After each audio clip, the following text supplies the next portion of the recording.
estem amb l'Oriol Guim, director de l'Escola Esclat d'infants amb paràlisi cerebral. Correcte.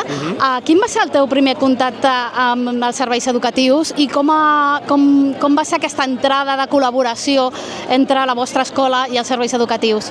Doncs mira, jo quan vaig començar a treballar a l'Escola Esclat d'educador, ja fa 18 anys, diria que són 18 anys, en aquell moment l'Escola Esclat ja tenia un conveni amb la ONCE i rebíem el suport que en aquell moment es deia el PATBAT, i concretament venia una persona, una professional que es deia Isabel Tàpia, que en aquests moments jo ja sé que ja està jubilada, i en aquell moment va ser quan jo vaig conèixer aquest suport del CRE cap a les escoles d'educació especial en els casos concrets que tenim nosaltres.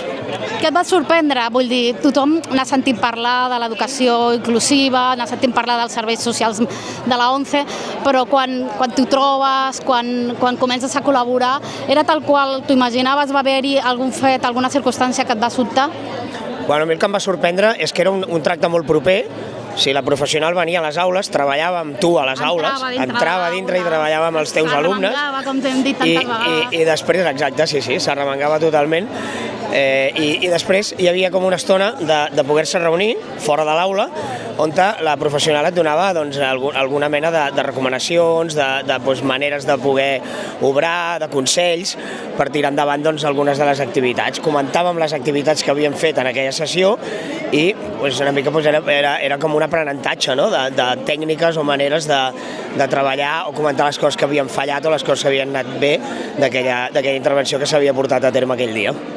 El dia d'avui és un dia commemoratiu, commemorem els 40 anys del primer conveni de col·laboració entre el Departament d'Ensenyament i els serveis educatius de la ONCE, però és un dia també per reivindicar. Com a director des de les escoles d'educació especial, que necessiteu suports, que necessiteu ajudes com a tot arreu, però amb més hincapié, més força, quina seria la vostra reclamació principal en aquest sentit? Què hem de reclamar? Bueno, la reclamació principal és sempre més implicació de l'administració amb el que són els infants amb necessitats molt específiques, amb aquells infants que de moment, amb els recursos que hi ha, no podem contemplar una inclusió educativa, i perquè cada vegada aquesta inclusió educativa sigui més possible, doncs que cada vegada hi hagi més recursos per part de l'administració. Una mica és la reivindicació eterna, no? La que jo estic dient ara. De totes maneres, a més enllà de reivindicació, el que jo voldria dir és que amb aquesta jornada m'he quedat meravellat de la qualitat d'aquestes ponències i de la bona organització que hi ha hagut en tot moment. Perfecte, moltes gràcies. Moltes gràcies a vosaltres.